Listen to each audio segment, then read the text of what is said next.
झारखंड से जामा विधायक सीता सोरेन ने झारखंड मुक्ति मोर्चा से इस्तीफा देकर राजनीतिक गलियारों में सनसनी फैला दी है। उन्होंने न सिर्फ पार्टी की महासचिव पद छोड़ा बल्कि विधानसभा सदस्यता से भी त्याग पत्र दे दी है।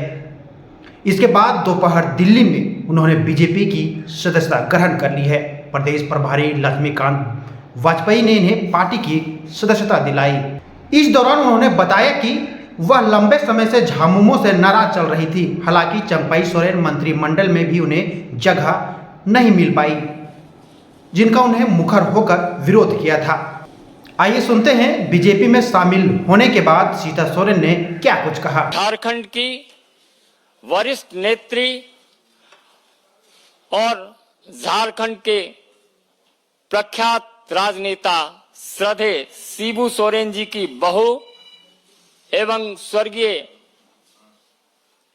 दुर्गा सोरेन जी की पत्नी, झारखंड मुक्ति मोर्चा की राष्ट्रीय महासचिव, मजदूर नेता, 3 बार 2009 से लगातार जामा विधानसभा से जेएमएम की विधायक, जिन्होंने आज ही कुछ चंद घंटे पहले विधानसभा की सदस्यता से झारखंड हित में त्याग पत्र दिया है, ऐसी श्रीमती सीता सोरेन जी को हम माननीय विनोद तावरे जी और माननीय लक्ष्मीकांत वाजपेयी जी से आग्रह करेंगे कि पार्टी की विधिवत सदस्यता प्रदान करें।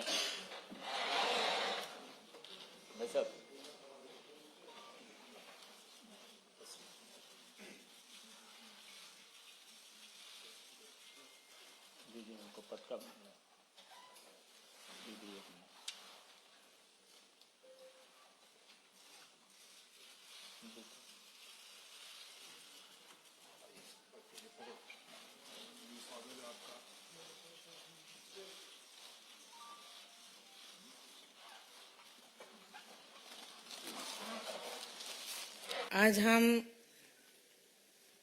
झारखंड मुक्ति मोर्चा के महापरिवार को छोड़ करके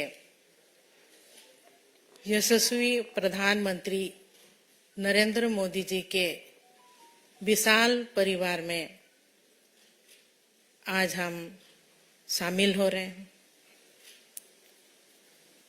और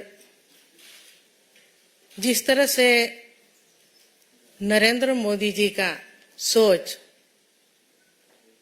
पूरे भारत में और पूरे विश्व में जो हम सबको देखने के लिए मिल रहा है, आए दिन विकास का कार्य हो रहा है और सभी टीम, जेपी नड्डा जी,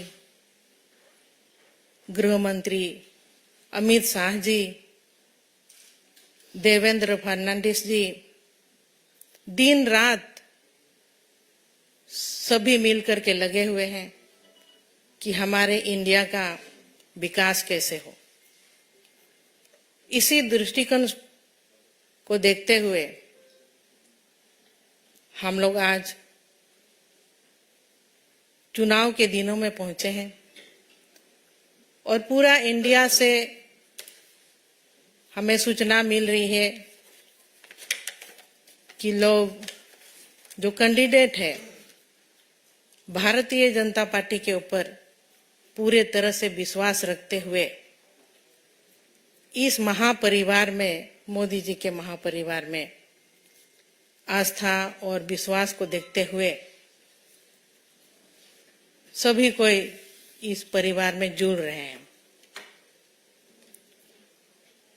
और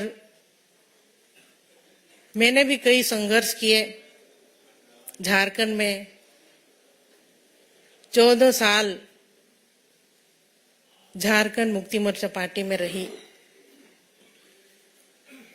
मेरे ससुर जी शिबू सोरेन जी, मेरे स्वर्गीय पति दुर्गा सोरेन जी, उनके अगुवाई में झारखंड अलग राज्य बना और उनका सपना था कि झारखंड को किस तरह से विकसित राज्य बनाया जाए। कई मेहनत किए मेरे स्वर्गीय पति ने, संगठन बनाए, जल जंगल जमीन की रक्षा करने के लिए लड़ाई लड़ी, लेकिन उनकी लड़ाई अधूरी रह गई। इस बीच में, क्योंकि जब मेरे स्वर्गीय पति जिंदा थे, उनका कहना भी था कि मैं राजनीति में आऊं, एमएलए बनूं और झारखंड का नेतृत्व करूं, लेकिन उनका सपना ही रह गया। और उनके सपने को पूरा करने के लिए मैं झारखंड मुक्ति मोर्चा में विधायक रही, लेकिन कहीं ना कहीं इतने साल गुजारने के बाद भी कि जिस मुकाम तक हमें पहुंचनी चाहिए थी, क्योंकि 24 साल झारखंड अलग राज्य बन के हुआ और अलग राज्य की लड़ाई में कई लोगों ने अपनी कुर्बानी दी थी। वहां के जल जंगल की जमीन की रक्षा करने के लिए, आदिवासी बहुल क्षेत्र है, आदिवासियों का विकास कैसे हो, लेकिन आज तक उपेक्षित ही रहा। वहां कई खनिज पदार्थ है, देश का 40% खनिज वहां मिलता है, और इसके बावजूद भी लोग वहां पर भटक रहे हैं, नौकरी के लिए पलायन कर रहे हैं बाहर। तो इन सब चीज अभी वहां के पब्लिक चाहते हैं कि बदलाव कैसे हो, और मेरा भी यही मानना है कि क्योंकि इतनी मेरे पति का योगदान रहा झारखंड अलग राज्य को बनाने में, और आज के डेट भी को भी हम जब तक देख रहे हैं झारखंड विकास से कोसों दूर है, तो ऐसे में मुझे मोदी जी का परिवार, महापरिवार में आना पड़ा, क्योंकि हमको झारखंड को बचाना है। झारखंड के वासियों को, झारखंडियों को न्याय दिलाना है। यही एक बड़ा मकसद है जो कि आज मैं इस परिवार में शामिल हुई, और मोदी जी का जो सोच है वो सोच झारखंड में भी अब पूरी तरह से सब मिल करके हम लोग काम करेंगे, और जो भी सोच रहा मेरे स्वर्गीय पति दुर्गा सोरेन जी का, वो सपना अब जल्द ही जल्द पूरा होगा, हमको इस तरह का उम्मीद है। तो मैं आज बहुत खुशी और गर्वान्वित महसूस कर रही हूँ कि एक बहुत बड़ी मकसद और बहुत बड़ी लड़ाई के लिए, और जीत का भरोसा जरूर है, क्योंकि जब हम मोदी जी के परिवार में शामिल हुए हैं तो हमारी मकसद जो है झारखंड को बचाने का, झारखंड को झुकाएंगे नहीं, झारखंड को बचाएंगे।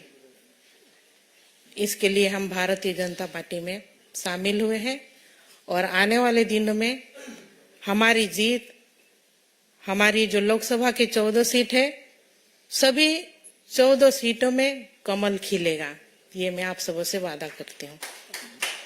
सबको जोहार, जय हिंद, जय झारखंड।